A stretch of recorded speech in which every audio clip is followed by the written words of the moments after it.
Government ఆఫీసుల్లో చిన్న ఉద్యోగమైనా చాలు అని ఎందుకు ఇంతగా ఆరాట పడుతుంటున్నారు అనేది ఈ న్యూస్ చూస్తే తెలుస్తుంది. చిన్న అటెండర్ పోస్ట్ అయినా పర్వాలేదు, ఆర్టీఓ ఆఫీస్ కావచ్చు, సబ్ రిజిస్టర్ ఆఫీస్ కావచ్చు, అవినీతి నిరోధక శాఖలో కావచ్చు, ఎక్సైజ్ పోలీస్ స్టేషన్లో కావచ్చు, ఇంకా రకరకాల డిపార్ట్మెంట్, ఇంకా రెవెన్యూలో మనం చెప్పాల్సిన అవసరమే లేదు. రెవెన్యూ డిపార్ట్మెంట్లో సో వీనాయిళ్ళు కోట్లు సంపాదించారంట. కనీసం ఇట్లా కోట్లు కూడా 2-3 కోట్లు లేని జనాలు ఎంతోమంది ఉన్నారు. ఈ కోర్టు కోసం ఎన్నో ఇబ్బందులు ఉన్నాం. కనీసం నాకు కూడా 3-4 కోట్లు లేవు, అంటే ఈ కోట్లు లక్షల రూపాయలు కూడా లేవు అనుకో. సో ఇలాంటి నాయళ్ళు చాలామంది మన కళ్ళ ముందరే ఉంటారు, మనం చూస్తుంటాం, లగ్జరీగా ఎంజాయ్ చేస్తుంటారు. పోనీ ఎంజాయ్ చేసేది ఎట్టన్నా పక్కోన్ని బంధువుల్ని కనీసం వాళ్ళని ఇమిటేట్ చేస్తుంటారు, అంటే దెప్పి పొడుస్తుంటారు అంటారే అట్లా. ఆ విధంగా నువ్వేదో సంపాదించుకున్నావురా, నువ్వు బయట చూపించుకొని నువ్వు ఇది చేసుకొని అసలు ఏం చేస్తారా ఆయన డబ్బులు? కొంతవరకు డబ్బు అవసరము, అంతకు మించిన తర్వాత ఏం చేస్తారా మీరు? కనీసం కొంచెమన్నా ఇంగితికి నేను పోని మీరు ఏమన్నా పెద్దోళ్ళని కొట్టోళ్ళు అన్నట్టు సమాజ సేవ చేస్తున్నారా? ఏదో సినిమాల్లో ఆ కిక్కు సినిమాలో రవితేజ మాదిరి ఏదైనా అట్లన్నా చేస్తున్నారంటే అది కూడా లేదు. కోట్లాది రూపాయలు ఆస్తులు, బంగారము, వెండి, కార్లు, 2-3 బైకులు, ఒక 5-6 ఇండ్లు సంపాదించండి. కష్టపడో వ్యాపారం చేసో లేదా మంచి ఉద్యోగము, సాఫ్ట్వేర్ ఇంజనీర్లో నెల జీతాలు రావడము, వేరే కంపెనీలు పెట్టో ఈ విధంగా సంపాదించడం తప్పు లేదు. కానీ అవినీతి సొమ్మేంద్ర, మీకు వచ్చే జీతం ఎంత, మీ ఆస్తులు ఎంత? అసలు ఏసీబీ వాళ్ళకన్నీ తెలుసు, కానీ వాళ్ళకి సమాచారము పక్కాగా అందకపోతే వాళ్ళు కూడా ఇలాంటి వాళ్ళను చూసి చూడనట్లు వదిలేస్తుంటారు. ఇక ఏసీబీ ఆఫీసులోనే పనిచేస్తున్న ఈ మహానుభావుడు చూడండి, పని చేసింది ఏసీబీలో, కూడబెట్టింది కోట్ల రూపాయలు. అంటే అదే ఆఫీసులో పనిచేసి అంటే దొంగలను పట్టుకుండే ఆఫీసర్లే దొంగలు అయితే. సరే ఇది ఎక్కడ జరిగింది ఏమప్ప అంటే చిన్న కొలువు అంట, భారీగా అక్రమ ఆదాయం. ఎవరైనా సబ్ రిజిస్ట్రార్ కార్యాలయ సబార్డినేట్ తిరుమలేశ్ ఆస్తులపై అవినీతి శాఖ సోదాలు, ఆస్తుల విలువ 50 కోట్లుగా అంచనా. ఇంకా ఎక్కువే ఉంటుంది, అప్రాక్సిమేట్లీ చెప్పింటారు, ఇంకా కొనసాగుతున్నాయంట. ఒక సబార్డినేట్, చిన్న ఉద్యోగం, ఆయనకు వచ్చే జీతము నిజంగా ఆ ఇంట్లో ఆయన ఫ్యామిలీకి పిల్లలను చదివించుకోవడానికి దానికే సరిపోవు. కొంతమంది ఇంకా బ్యాంకులో లోన్లు తీసుకొని ఆ ఈఎంఐలు కట్టలేక చాలామంది ఇబ్బందులు పడుతుంటే ఈ మహానుభావుడికి అఫీషియల్గా 50 కోట్లు తెలిసినారు. ఇంకా ఇప్పటికీ సోదాలు జరుగుతున్నాయంట. ఒకసారి చదివి వినిపిస్తా. తిరుపతి జిల్లా రేణుగుంటలోని సబ్ రిజిస్ట్రార్ కార్యాలయంలో పనిచేస్తూ సస్పెన్షన్కు గురైన ఆఫీసు సబార్డినేటు తిరుమలేశు ఆదాయానికి మించి ఆస్తులు సంపాదించినట్లు అవినీతి నిరోధక శాఖ గుర్తించింది. ఈ మేరకు అవినీతి అదనపు ఎస్పీ విమల కుమారి పర్యవేక్షణలో 3 బృందాలు తిరుపతి, నెల్లూరులోని 6 ప్రదేశాల్లో సోదాలు నిర్వహించాయి. తిరుపతి రామచంద్ర నగర్లోని శ్రీ లక్ష్మీ నివాస్ అపార్ట్మెంటులో గురువారం ఉదయం ఓ బృందం సోదాలు చేసింది. తిరుమలేశ్ సమక్షంలో తనిఖీలు చేశారు. తిరుపతిలోని చైతన్యపురంలో G+3 అంటే 3 అంతస్తుల భవనం ఒకటి, తిరుచానూరు పరిధిలో 2 స్థలాలతో పాటు మరో 2 ఆస్తి పత్రాలు, నివాసం ఉంటున్న అపార్ట్మెంట్తో పాటు అంటే ఆయన ఇప్పుడు ఆల్రెడీ లివింగ్ ఉన్నాడు, తర్వాత భూములు, భవనాలకు మరో 10 ఆస్తులు, దానికి సంబంధించిన పత్రాలను స్వాధీనం చేసుకున్నారు. అక్కడ 15.26 లక్షల నగదు అంటే 15,26,000 రూపాయల నగదు దొరికింది. 1.4 కిలోల బంగారం అంటే దగ్గర 1.5 కేజీ, 8.7 కిలోల వెండి, 8 కేజీలయ్యా. పిల్లలు మొయ్యలేమంతా అంటే నియర్లీ 9, 8.7 అంటే ఇప్పుడు ఎంత ఉంది కిలో వెండి? సరే, ఆ వెండి సామాగ్రిని గుర్తించారు. అట్లాగే కార్ అంట, 3 ద్విచక్ర వాహనాలు, విలువైన గృహోపకరణాలు అంటే ఇంకా ఇండ్లలో మంచి మంచి ఏసీలు, సోఫాలు, పెద్ద టీవీలు, ఒక లగ్జరీ బాగా ఇంట్లోకి పోతే ఇవి లేవు అనకుండా. తర్వాత 2 బ్యాంకు లాకర్లలో నగదు, ఇంకా నగదు ఎంత ఉందో తెలియదు. ఆభరణాలను మదింపు చేయనున్నారు అంటే ఇంకా లెక్క పెట్టనున్నారు. ఇప్పటికి 50 కోట్లు, తర్వాత ఇంకా ఏమొస్తాయో చూడాలా. తిరుపతి తిమ్మినాయుడు పాలెంలోని అతని సన్నిహితుల అపార్ట్మెంట్లోనూ సోదాలు జరిపినారంట. అక్కడ కిలో బంగారు ఆభరణాలు దొరికినాయంట, కేజీ బంగారు. ఇదేంతా ఇనుము సిల్వర్ సామాన్లు ఉన్నట్లుంది, కేజీలు. ఏమిరా బాలరాజు, ఏమిరా మీ వల్ల ఉపయోగం దేశానికి? అక్కడ కిలో బంగారు ఆభరణాలు, తర్వాత 4 కిలోల వెండి సామాగ్రిలు గుర్తించారంట. నగరంలోని గిరిపురంలోని సొంతింటితో పాటు మరో ఇంటిలోను, నెల్లూరు జిల్లాలో మర్రిపాడు మండలంలోని డీసీపల్లిలోని 2 ప్రాంతాల్లోనూ తనిఖీలు నిర్వహించారు. అక్కడ నిర్మాణంలో ఉన్న G+3 అది కూడా 3 అంతస్తుల భవనానికి సంబంధించిన పత్రాలను గుర్తించినారంట. గుర్తించిన ఆస్తుల విలువ సుమారు 50 కోట్లు ఉంటుందని ఏసీబీ అధికారులు అంచనా వేశారు. సంబంధిత పత్రాలు, బంగారు ఆభరణాలను స్వాధీనం చేసుకున్నారు. గురువారం రాత్రి కూడా సోదాలు కొనసాగాయి. శుక్రవారం ఉదయం తిరుమలేసును అరెస్ట్ చేసి నెల్లూరు ఏసీబీ కోర్టుకు తరలించే అవకాశం ఉంది. అంటే ఇప్పటికే అంటే ఊరికే అలా లెక్కేస్తేనే 50 కోట్లు వచ్చినాయి. ఇంకా ఎంత ఉందో, ఇంకా ఏమున్నాయో. మహానుభావుడు ఉన్నట్టున్నారు నాయన. ఇలాంటి వాళ్ళు ఎవరన్నా ఉంటే కింద నెంబర్ ఇస్తున్నాం, ఉంటారు మన పక్కంటోళ్ళలో మనం చూస్తుంటాం. మీకు కొంచెం ఎవరికి కంప్లైంట్ చేయాలా ఏమని ఆలోచిస్తుంటారు. అందుకని మన AP39 టీవీ నెంబర్ ఇస్తున్నా. ఇలాంటి మహానుభావులు, దేశానికి పనికొచ్చే ఇలాంటి మహానుభావులు ఎవరైనా ఉంటే మాకు కాల్ చేయండి. మేము ఏసీబీ దృష్టికి తీసుకుపోయి, ఎందుకంటే కొంతమంది భయపడతారు, వీడిని ఏదైనా పట్టిస్తే మళ్ళీ మమ్మల్ని ఏమన్నా చేస్తారేమో, ఆ భయం వద్దు. మీ నెంబర్ కూడా సీక్రెట్గా పెట్టుకుంటా, మీరు ఎవరో తెలియదు. మీరు నాకు ఫోన్ చేయండి, లేదా మెసేజ్ చేయండి, లేదా మెయిల్ చేయండి AP39 టీవీకి. మిమ్మల్ని గోప్యంగా ఉంచుతాం. నిజంగానే అలాంటి వాళ్ళు ఉంటే దృష్టి పెట్టి ఖచ్చితంగా వాళ్ళను పట్టిస్తాం. ఇలాంటి వాళ్ళను నిజంగా వదిలే ప్రసక్తే లేదు. ఇంకా ఈ మహానుభావుడు ఏంటంటే పని చేసింది ఏసీబీలో, కూడబెట్టింది కోట్లల్లో. ఏసీబీలో ఇది హోంగార్డు అక్రమార్జన. ఒక హోంగార్డు అంటే ఇలా హోంగార్డులు, పోలీస్ స్టేషన్లో పనిచేసే హోంగార్డులు కూడా చాలామంది నేను చూశాను. సమయం వచ్చినప్పుడు టైం వస్తుందంటారు కదా, మీ వరకు కూడా వస్తుంది. వెయిట్ చేయండి కొద్ది రోజులు. అవినీతి నిరోధక శాఖలోనే పనిచేస్తూ కోట్లాది రూపాయల అక్రమాస్తులు కూడబెట్టారో హోంగార్డు. చేస్తుంది చిరుద్యోగమైన అడ్డదారిలో భారీగా సంపాదించారు.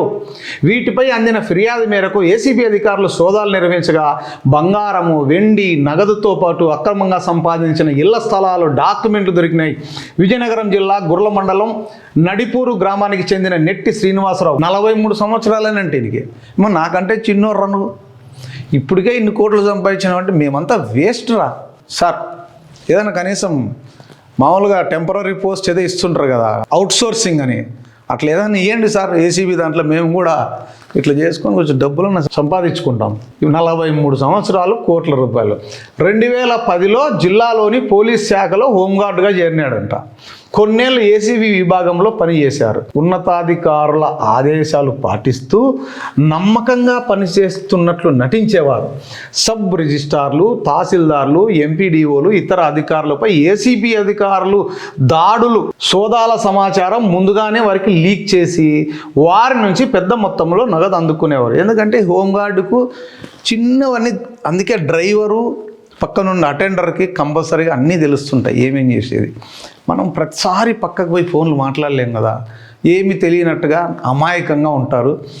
రేపు పలానా ఎండిఓని పట్టేస్తున్నాం, లేకపోతే పలానా ఎంఆర్ఓకి వచ్చింది, అంత రెడీగా ఉండండి, సిద్ధంగా ఉండండి అని చెప్తాను. ఫోన్ చేసి ఎంఆర్ఓ రెడీ, ఎంఆర్ఓ పోతున్నారంటే సార్ మన పలానా ఊరు ఎంఆర్ఓకి రేపు ఏసీబీ వాళ్ళు వస్తున్నారు సార్ అని చెప్తే మనోడు అంతా సర్దుకొని నీట్గా పెట్టుకొని రెడీగా ఉంటారు అన్నమాట. పోతే ఏమీ దొరకలే సార్, నేను ముందే ఇచ్చినాను కదా సార్, 1 లక్ష రూపాయలు ఈ సార్. ఎందుకు వాళ్ళకి 50,000 లక్ష పెద్ద సమస్య కాదు. ఇట్లా ఈయన ముందుగానే ఏసీబీ వాళ్ళు ఎవరోని రైడ్ చేయబోతున్నారో ముందే సమాచారం అందించేవాడు. అంటే ఆయన చిన్న సింపుల్ ఫోన్లలోనే లక్షలు సంపాదించవచ్చు. వారికి లీక్ చేసి వారి నుంచి పెద్ద మొత్తంలో నగదు అందుకునేవారు. గతేడాది నవంబర్లో రాష్ట్ర వ్యాప్తంగా సబ్ రిజిస్ట్రార్ కార్యాలయాల్లో ఆకస్మిక తనిఖీల సమయంలో ఏసీబీ అధికారుల కదలికలకు సంబంధించిన సమాచారాలన్నీ అవినీతి అధికారులకు ఈయనే చేరవేసినట్లు విశ్వసనీయంగా తెలిసింది. ఏళ్ల నుంచి ఏసీబీలో హోంగార్డుగా పనిచేస్తున్న శ్రీనివాసరావుపై పలు ఫిర్యాదులు రావడంతో ఉన్నతాధికారులు ఇటీవల ఆయన్ను మాతృ విభాగానికి దానికి పంపించారు. ఆయన ముందు ఎక్కడైతే పోలీస్ డిపార్ట్మెంట్లో హోంగార్డ్ ఉన్నాడో అక్కడికే పంపించినారు ఈ ఏసీబీ ఆఫీస్ నుంచి. అయినా ఏసీబీలో పనిచేస్తున్నానని చెప్పుకుంటూ అక్రమార్జనకు పాల్పడ్డారు. అయినా కూడా నేను ఇప్పుడు కూడా ఏసీబీ, ఎందుకంటే ముందు తెలిసింటుంది ఆయన ఎవరెవరు అవినీతోళ్ళు ఆఫీసులో ఉన్నప్పుడు పలానోడు అని సమాచారం వచ్చేటివన్నీ మనోడి దగ్గర లిస్టు పెట్టుకున్నప్పుడు కూడా మామూలు పోలీస్ స్టేషన్కి మళ్ళీ పంపించినా ఉంగాడుగా ఆ దందా మాత్రం వదలలేదు. ఎవరో ఒకరికి కోపం వచ్చింటుంది, వాళ్ళు సమాచారం అందుకోకుండా మనోళ్ళు ఈ దొంగలను వీళ్ళందరినీ పట్టుకోవాలంటే సమాచారం కొంత ఉండాలి. ఇప్పుడంటే టెక్నాలజీ వచ్చింది, కానీ ముందంతా ఇదే విధంగా జరిగేది. మన పక్కింటోడో మన బామర్దో మనకు సరిపోనోడో నిన్న లేక మొన్న ఒక బార్లో కల్తీ అంటే దొంగ మందు తయారు చేస్తున్నారు నలుగురు, అది కూడా న్యూస్ వస్తుంది. ఆ నలుగురిలో డబ్బు తేడాల్లో పంపకాల్లో తేడా వచ్చింది. ఫుల్ మందు అయినారు. ఏం రే నువ్వు 10,000 తీసుకున్నావు, నాకేమో 7,000 ఇచ్చినావు అంటే, ఏం బాయ్ నువ్వు చేసింది తక్కువే కదా అంటే ఈ కొట్లాడుకొని సమాచారం అందించినారు. ఆ కల్తీ మద్యం ఏడాడు తయారు చేస్తున్నారు, ఏంటి మిషన్స్ ఏంటి, దాని వెనకలు ఎవడున్నాడు ఏందనేది వినాయలు వాడిని కొట్టడం వల్ల వాడు తీసుకొచ్చి చెప్పినాడు. లేకపోతే మనం పోయి కనుక్కొని ఓహో నిజంగా అనంతపురంలో కూడా దొంగ మందు తయారు చేస్తున్నారా అని పట్టుకునేంత ఆఫీసర్లు ఉన్నారనుకుంటారా? తెలిసినా ఎందుకు పట్టుకుంటాం? మనకేం తెలియదా ఏంది? ఏడాడ మద్యం అమ్ముతున్నారు, దొంగ మందు ఎక్కడ అమ్ముతున్నారు, పొద్దున్నే బార్లు టెన్షన్గా 6 గంటలకే తీస్తారు, బ్రాందీ షాపులు పక్కన ఇంకో డోర్ పెట్టుకొని అమ్ముతారు. ఆగస్టు 15 కావచ్చు, రిపబ్లిక్ డే రోజు కావచ్చు, మొన్న ఈ మద్యం ఏరులై పారింది, డబ్బులుంటే ఏం కావాలన్నా దొరుకుతాయి. అందరికీ తెలుసు, యథా రాజా తథా ప్రజ అన్నట్లుగా అధికారులకు అన్నీ తెలుసు. అందేటి అందుతున్నాయి, పోయేటి పోతున్నాయి, సంపాదించేవాడు సంపాదిస్తున్నాడు, రైతులు ఆత్మహత్యలు ఆగడం లేదు, పేదోడు మరింతగా పేదోడుగా మారిపోతున్నాడు. ఇవన్నీ జరుగుతున్నాయి, ఎవ్వరికి ఏం పట్టదు. మాలాంటి జర్నలిస్టులు కూడా తెలియదా అంటే అన్నీ తెలుసు, కానీ మేమెందుకు చెప్తాం? ఒకవేళ చెప్పినా ఆఫీసర్లు చెప్తే తూత్తు మంత్రంగా పోతారు, మా పేర్లు చెప్పి కలెక్ట్ చేసుకొని వస్తారు. ఎన్నోసార్లు డిఎం అండ్ హెచ్ఓ ఆఫీసులో పలానా హాస్పిటల్లో ఈ విధంగా జరుగుతుందని ఎన్నోసార్లు కంప్లైంట్ చేసినప్పటికీ దాన్ని విజిటింగ్ చేస్తారు, కానీ ఏమీ కాదు. విజిటింగ్ చేసినాడు, ఏమో 39 టీవీలో న్యూస్ వచ్చింది, ఏంది నీ కథ అంటే, సార్ మేడం అది కాదు మేడం అది మేడం అని ఇంక చేతులు అలా ఇలా మనకు తెలుసు కదా. ఇంక అవన్నీ నేను చెప్తే బాగుండదు. న్యూస్ పెట్టేది మేము, కష్టపడేది మేము, డబ్బులు తెచ్చుకునేది ఎవరో. ఇప్పుడు ఇలాంటి పరిస్థితులు ఎన్నో ఉన్నాయి, మేము కూడా ఎక్కడికైనా పోరాడతాం, తప్పదు. ఇట్లా అయిపోయింది పరిస్థితి. సరే, కమింగ్ టు ద పాయింట్. అయినా ఏసీబీలో పనిచేస్తున్నా చెప్పుకుంటూ అక్రమార్జక పాలన, ఆయన కూడబెట్టిన ఆస్తులపై అధికారులకు సమాచారం అందడంతో Vizianagaram ACB DSP Ramya, CA Mahesh పర్యవేక్షణలో 5 బృందాలు గురువారం ఆకస్మికంగా విజయనగరం, నడిపూరు, విశాఖ నగర పరిధిలోని పెందుర్తి, గోపాలపట్నం, ఆదర్శ నగర్లో శ్రీనివాసరావు ఆయన బంధువుల ఇళ్లలో ఏకకాలంలో సోదాలు చేశారు. విలువైన 2 ఫ్లాట్లు, ఒక ఆర్సీసీ భవనం, 4 ఇళ్ల స్థలాలు, 23 సెంట్ల వ్యవసాయ భూమితో పాటు 166 గ్రాముల బంగారం, వెండి ఆభరణాలు, 60,000 నగదు, 7.07 లక్షల బ్యాంకు బ్యాలెన్స్. మామూలుగా మనకు బ్యాంకులో అప్పులు ఉంటాయి తప్ప బంగారు అవి. ఒక హుందాయ్ i10 కారు, ద్విచక్ర వాహనం కలిగి ఉన్నట్టు తెలియంది. వీటి విలువ సుమారు 10 కోట్లు ఉండొచ్చని అంచనా. నిందితుడిపై కేసు నమోదు చేసి విశాఖలోని ఏసీబీ ప్రత్యేక కోర్టులో హాజరుపరిచారు. జస్ట్ 2Kగా అలా, ఇంకా లోతుల్లో వెళ్తే ఇంకా ఎంత ఉంటాయో తెలియదు, కానీ ఒక చిన్న హోంగార్డుకు 10 కోట్లు, ఒక చిన్న ఆఫీస్ సబార్డినేట్ 50 కోట్లు. మనం ఎందుకు బతకాలనిపిస్తుంది ఒక్కొక్కసారి. కష్టపడి రైతు పని చేసి ఈ చర్మం అంతా ఎండకు అట్టగట్టిపోయి వాళ్ళ మొహాలు చూడండి, ఒక కలేబరాల మాదిరి ఉంటాయి. మా మాదిరి ఏం కడుపులు ఏం పెరిగిండవు. అంటే మేమంతా ఏం పని చేయలేదు కాబట్టి ఈ విధంగా. అంటే నేను కూడా సమాజానికి వేస్టే. నాలాంటి వాళ్ళ వల్ల ఏం ఉపయోగం సమాజానికి చెప్పండి? ఎంతోమంది ఒకడు పని చేస్తే 10 మంది తింటారు. ఇలాంటి నాయలంతా డబ్బులు కూడబెడితే వాళ్ళ ఇంట్లో వాళ్ళంతా ఏం పని చేస్తారు? హ్యాపీగా కూర్చొని ఎంజాయ్ చేస్తారు. ఇలాంటి వాళ్ళ కొడుకులు, ఇలాంటి వాళ్ళ పిల్లలే లాస్ట్కు గంజాయికి అలవాటు పడి, డ్రగ్స్కి అలవాటు పడి, కార్లు తోలి యాక్సిడెంట్లు చేసి ప్రజల ప్రాణాలను తీసి, మీరు సంపాదించే డబ్బులు మీకేదో ఉపయోగపడతాయి అనుకుంటున్నారు. కాదు, మీ పిల్లలు సోమరిపోతులు అవుతున్నారు. వారికి పని చేయకోకుండా చేస్తున్నారు మీరు.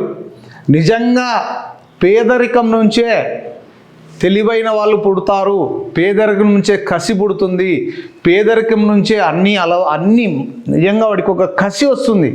ఆ కసితో సమాజానికి ఉపయోగపడతాడు. వాడు కొంచెం నేను మంచి స్థానంలో ఉండాలన్న ఉద్దేశంతో ఎంతోమంది మీరు చూడండి, పేదరికం నుంచి వచ్చిన వాళ్ళు అబ్దుల్ కలాం నుంచి ఎంతోమంది, నరేంద్ర మోడీ కావచ్చు, ఇంకొకరు కావచ్చు, ఎవరైనా సరే. కానీ డబ్బు కొంతవరకు అవసరం, మరీ ఇంతనా?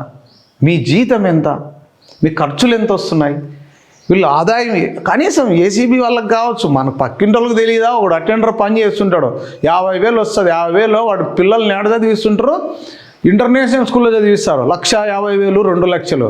అరే వీనికి వచ్చే 50,000 జీతము, వీడికి ఒక కారు, మంచి బంగ్లాను, మళ్ళా అవి కాక 2-3 మళ్ళీ ఇల్లు రెంట్లకి ఇచ్చింటారు. షార్ట్ పీరియడ్ 10 సంవత్సరాలు 20 సంవత్సరంలో కోట్లు సంపాదించింటారు. ఇవన్నీ మనకు తెలియదా? సో ఇలాంటి వాళ్ళని వదలకండి. ఖచ్చితంగా ఏదైనా సమాచారం ఉంటే మాకు అందించండి అని ప్రజలను ఒకసారి రిక్వెస్ట్ చేస్తున్నాం.